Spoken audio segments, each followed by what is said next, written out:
incomplete. Calvin Johnson to the end zone, fumbles it, and it goes out of bounds. It'll be a touchback if he didn't break the play. And it's ruled a touchback. Now a conversation. New at 3, bombshell claims in the federal arson case against the former Turkey Leg Hut co-owner. Good afternoon. Thank you for joining us. I'm Andy Serrano. And I'm Lisa Hernandez. Right now, a judge is deciding whether to keep Lynn Price in custody after prosecutors shared concerns that he threatened a witness or potential jurors.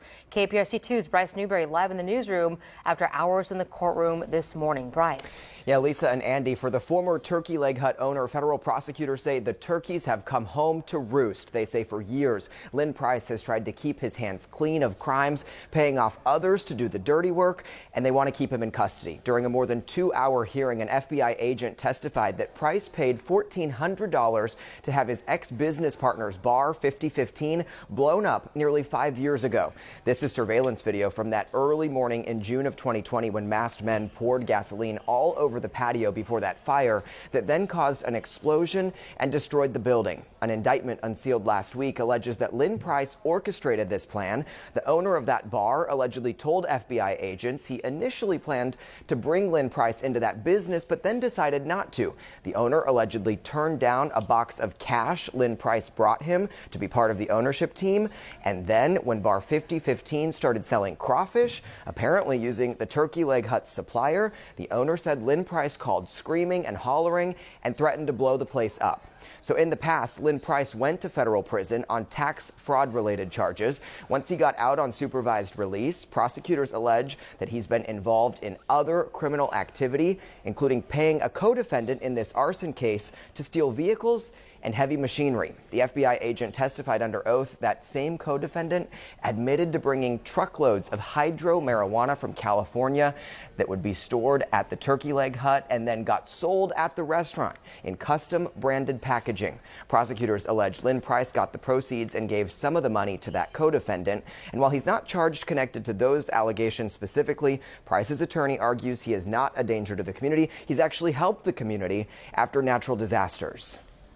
Mr. Lyndall Price deserves a bond for various reasons. One being that he's not a danger to the community. You heard multiple testimony as it relates to his community involvement, the things that he does for the community. But more importantly, the co-defendants that are on his indictment have all been given a bond. So we're asking for equity and asking for a bond similar to the other people on his indictment. The federal judge ended this hearing by saying there's a lot to think about and she's going to chew on it. We don't yet know when she'll make a decision about keeping Lynn Price in custody. And Bryce, we understand Lynn Price is accused of another arson in this current indictment. What did you find out about that? Yeah, Andy, in April of 2020, prosecutors say he paid a co-defendant to steal a 1975 Chevy Nova because Lynn Price wanted the engine out of it. But once they took that truck to the mechanic, they found out it had been stolen from a police officer who owned it. It was then found burned near railroad tracks and a retention pond. Now, around both of these alleged arsons, prosecutors say call records show the two men were in touch. And Bryce, we know you sat in court throughout the morning. What was Price's demeanor like in court today, and what do we know about what happens next?